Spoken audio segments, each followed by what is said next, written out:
Ուրեմն եւս մեկ անգամ փորձենք հիշել, որ այդ խաչի ճանապարհով է, որ քրիստոնյան կոչվում է քրիստոնյա։ Որովհետև առհասարակ քրիստոնյա բառը գալիս է խաչից։ Եթե այլ լեզուներով փորձենք այն դիտարկել, ուրեմն հենց ինքը Քրիստա բառը գալիս է խաչից, որովհետև հունարեն դարձյալ նույն իմաստն է պարունակում եւ նույն իմաստով է, որ գալիս է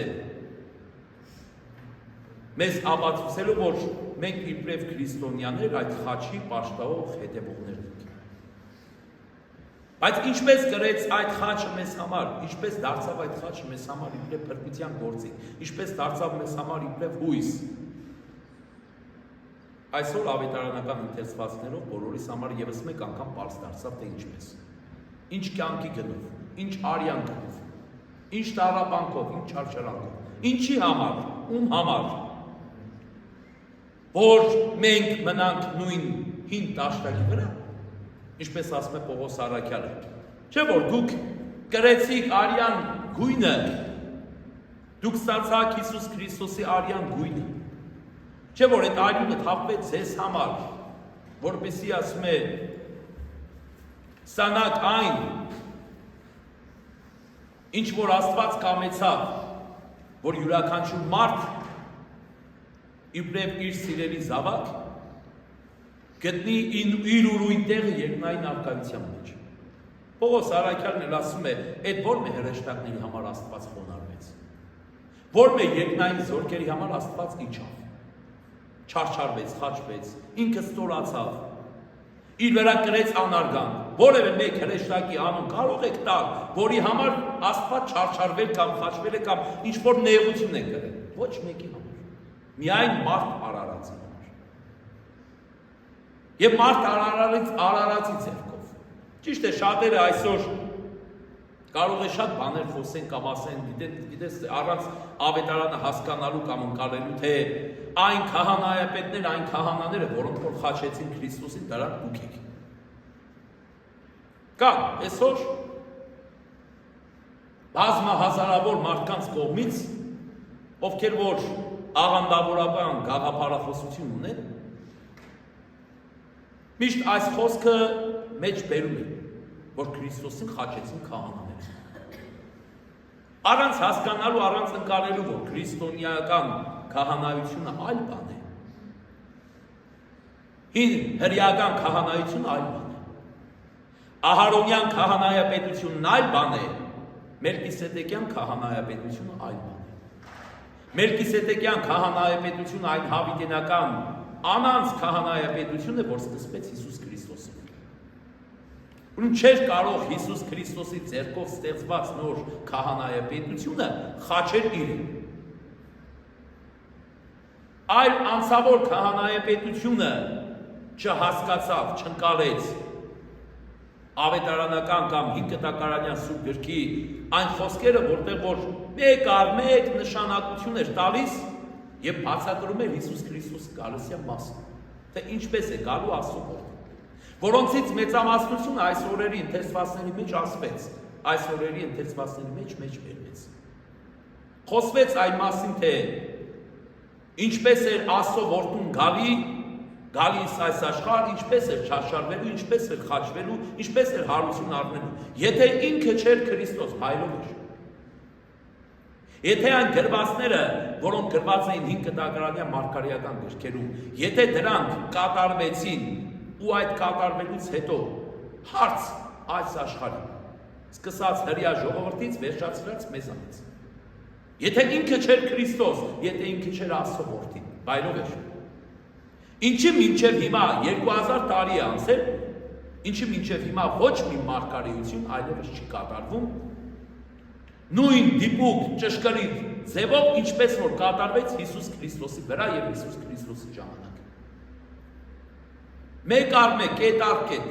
սկսած այն չարչարանքից, այն քացախ տալու պահից, զգեստը բաժանելուց, ոսկորները չկոտրելուց, այս սրանք մարգարեություններ են, որոնք գրված են հին կտակարանի մեջ։ Երբ որ բացենք, ընթերցենք Եսայի, Երեմիա մարգարեությունները, Երբ որ բացենք ընթերցենք հին մարգարեական գրքերը, շատ տեղեր, շատ բաներ կկարդանք, շատ բաներ կլսենք, եթե ուշադրությամբ ուսումնասիրենք հին գտակարանը, ուրեմն հավատացեք, որ հին գտակարանի այդ մարգարեական գրքերի մեջ Հիսուս Քրիստոսի ներկայությունը կտեսնենք։ Բայց ասում է պետք է նայելով նայեք, բայց չպետք է տեսնեք։ Լսելով պիտի լսեք, բայց չպետք է լսեք։ Որովհետև ձեր մտքերը, ձեր ուղեղները, ձեր սրտերը ասում են փակ են։ Փակ են այս հարաբերի պես։ Եվ այսօր է շատերիս մեր մեջ գտնված շատերի սրտերը նույնքեր փակ են, ինչպես այս վարագույրն է փակ։ Վարագույրը հազար անգամ էր ասվել է այս մասին, թե ինչի է փակ, որովհետև վարագույրը դա հին ուխտի փակ լինելու մարդու մտքի կարողության փակ լինելու նշանն է, որը բացվեց խաչելության ժամանակ, երբ որ Քրիստոս հոգին ավանդեց։ Բացվեց։ Պողոս առաքյալը այն նկարագրում է վարագույրի, տաճարի վարագույրը նկարագրում է Հիսուս Քրիստոսի մարմնի հետ։ Ասում է, երբ որ պատրվեց, նշանակում է, թե Հիսուս Քրիստոսի մարմինը պատրվեց։ Բացվեց, արյունով սրբագործվեց մարդությունը, որովհետև եթե մարմնի մի տեղը պատրվում է, արյուն է գալու, չէ։ Ուրեմն Քրիստոսի մարմինը պատրվելով, այդ արյունը թափվեց մեր վրա, որպեսզի մեր մեղքերը կապեր, մեր մեղքերը սրբագործվեն։ Ու այսքանից հետո, ասում է առաքյալը, եթե մենք նորից շարունակում ենք նույն մրի մեջ մնալ, այսքանից հետո նորից մենք շարունակում ենք նույն մեղքի մեջ մնալ, այսքանից հետո նորից շարունակում ենք նույն անարգանքի մեջ մնալ, ուրեմն ասում է, ոչ թե դրանից հետո անհրաժեշտ է մեկ այլ քահանայապետություն, որը կգա իր արյունը կտա իբրև քաբության նոխաս ձեր մեղքերը ներելու, այլ արդեն իսկ կկանգնեք դատաստանի առաջ։ Հաջորդիվ արդեն դատաստանն է։ Էլ չկա Հիսուս Քրիստոս չի գալու։ Մեկ այլ Հիսուս Քրիստոս չի գալու, որ նորից զոհվի, նորից մեր մեղքերը քավելու համար, նորից մեզ սրբագործելու համար։ Հաջորդիվ արդեն դատաստանն է։ Բայց ասում է, այն ժամանակ, երբ որ գա Հիսուս Քրիստոս, Հովանու ավետարանի մեջ ինչ էր ասում, երբ որ կանայք կոծում էին իրենց կուրծքը, ողբում էին, լացում էին, ասում են մի լացեք իմ վրա, լացեք ձեր եւ ձեր զավակների վրա, ձեր սերունդների վրա լացեք, որտեղ եթե դալար փայտին ասպես են անում, չոր փայտին ինչ կանում, լացեք ձեր զավակների, ձեր սերունդների վրա, որովհետև եթե այսքանից հետո էլի չգնահատվի այն, ինչ որ արվեց նրանց համար, նրանց դատաստանը սարսափելի է լինել, նրանց կործանումը ավելի վատ է լինել։ Ուրեմն խաչելությունը մեզ ևս մեկ անգամ հիշեցնում է մեր Տիրոջ անձնվիրաբար, անձնուրաց, մեզ ընծայվելու, մեզ ծառայելու, մեզ նվիրվելու, իր կյանքը մեզ համար զոհելու, մեր փրկությունը մեզ շնորհելու պատվի։ Ինչպես որ սատանայից գնվեց, մենք սատանայի ճիրանների մեջ ենք, սատանան մեզ գնել էր, առել էր մեզ։ Քրիստոս եկավ իր կյանքով մեզ հետ վերցնելու, մեզ հետ գնելու, վաճառեց իրեն, որպեսզի մեզ սատանայի ձեռքից վերցնի։ Աստծո սեփականությունը գտնվում էր սատանայի ձեռքում։ Եվ ինքը եկավ իր արյան գնով մեզ գնելու։ Հիմա մենք սատանայից գնված ենք, բայց ինչ ենք անում, ուզում ենք նորից գնանք սատանայի գերին դառնանք։ Նորից ուզում ենք գնանք սատանային վճարվենք, հարցվենք սատանային, որպեսզի նորից սատանա մեզ ուղարկի հավիտենական ծառայության, որպեսզի մեզ տանի հավիտենական կործանը։ Ինչպես որ մինչև Հիսուս Քրիստոսի աշխարհ գալը, մենք այդ վիճակի մեջ ենք։ Հիմա այդ վիճակից դուրս ենք եկել։ Այս ամեն տարվա այս խորհրդակատարությունը ավակ շաբաթի այս ամբողջական ընթերցվածներն ու խորհուրդները մեզ ապացուցում, որ մենք դուրս ենք եկել այդ վիճակից։ Փոխվել է պետք։ Հասկանալ է պետք, ընկալել է պետք։ Ով ենք մենք եւ ուր ենք եկել հասել։ Հիմա ինչի ենք նորից ուզում հետ գնալ։ Ուրեմն դրա համար իբրև քրիստոնյա մենք պարտք ունենք, պարտականություն ունենք։ Քանի դեռ այս աշխարհի վրա ենք, պարտք ու պարտականություն ունենք Տիրոջ առաջ։ Ինչպես որ օրինակ ցանկացած հայ պարտք ու պարտականություն ունի այն զինվորի առաջ, որը իր արյունն է թափել երկիրը պահպանելու մեջ, չէ՞։ Ուզես թե չուզես ու պարտք ունես։ Ուզես թե չուզես։ Այդ երեխեն գնաց է զոհվել է քո համար, իմ համար, մյուսների համար։ Սա ինչ է, անձնուրություն։ Անձնուրացություն։ Իր կյանքը մատղել է, որպեսզի հայը ապրի։ Ինչպես Քրիստոս իր կյանքը տվեց ամբողջ աշխարհի մեղքերը քավելու համար։ Ուրեմն ինչքան որ մենք պարտք ու պարտականություն ունենք, օրինակ եմ ես սա բերում, կոպիտ օրինակ է, բայց ամեն դեպքում ինչքան որ մենք պարտք ու պարտականություն ունենք մեր սահմանը պահող զինվորի համար, նրա թափած արյան համար,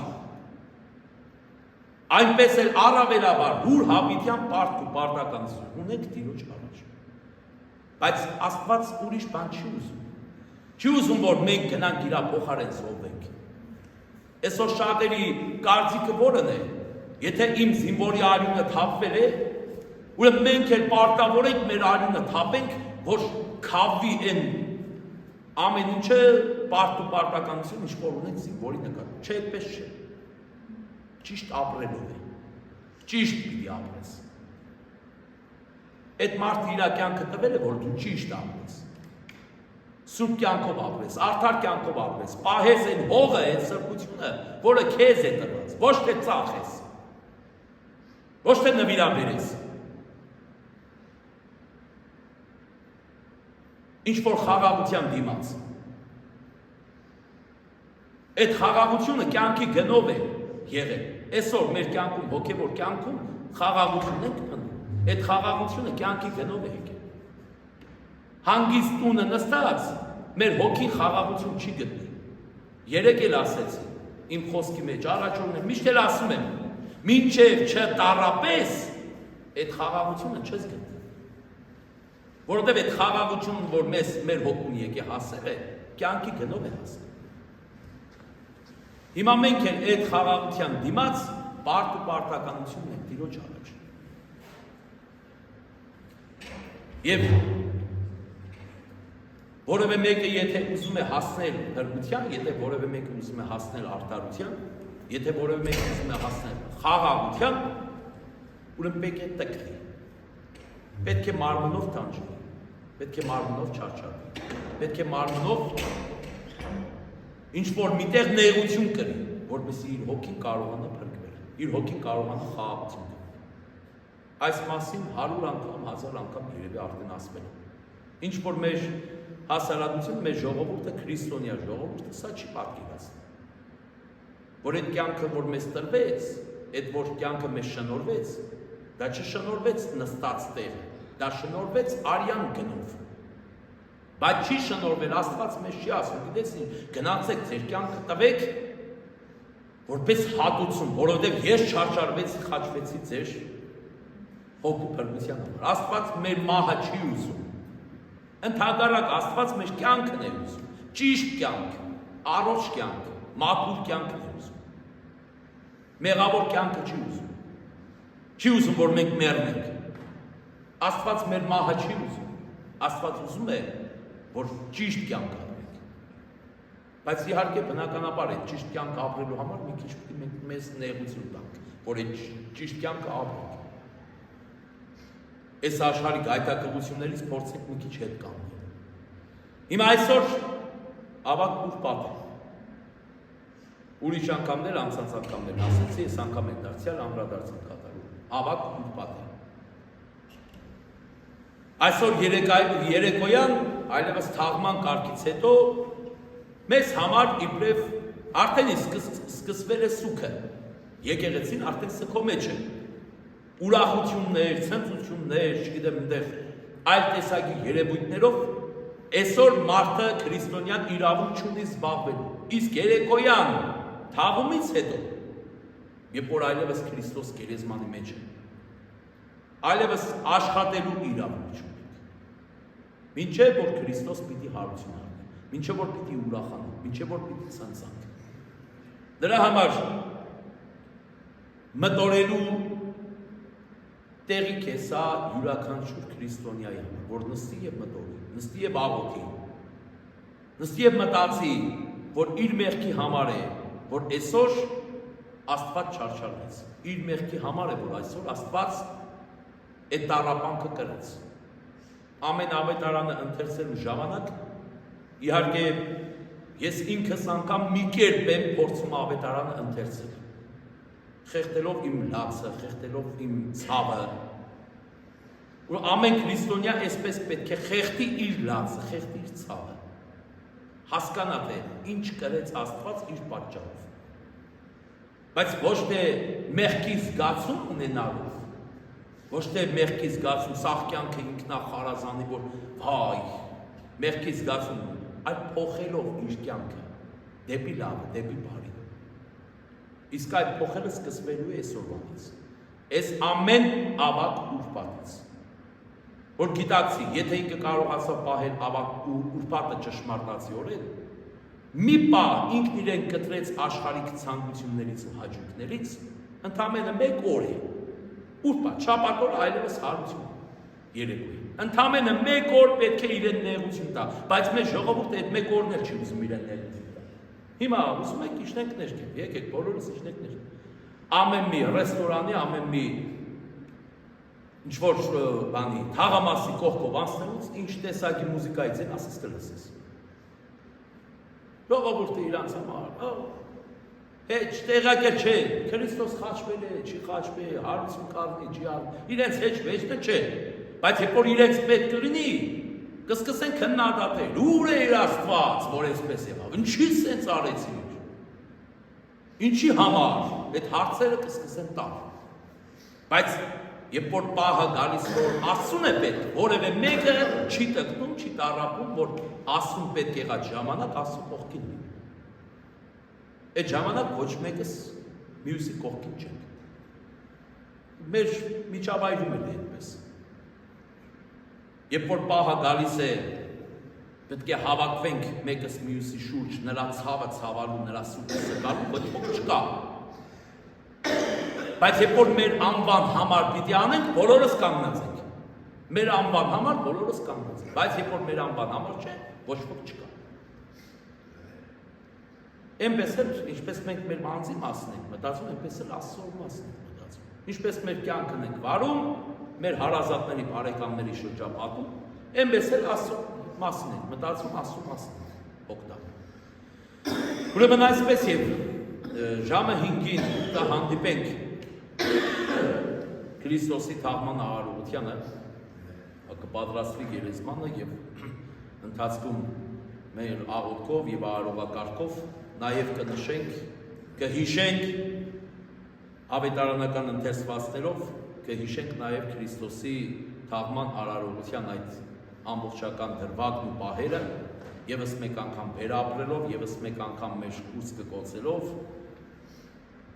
եւ մեր մեղքերին զղջում եւ ապաշխարություն տալով, որից հետո այլևս կգնանք մեր տները մինչև շաբաթօրը երեկոյան ժամը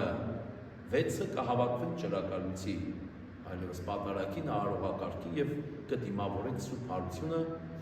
փառապանց հոգով, մաքուր հոգով եւ մաքուր մարմնով։ Աստված թողություն տա բոլորիս մեղքերին, ապաշխարության ոգի տա,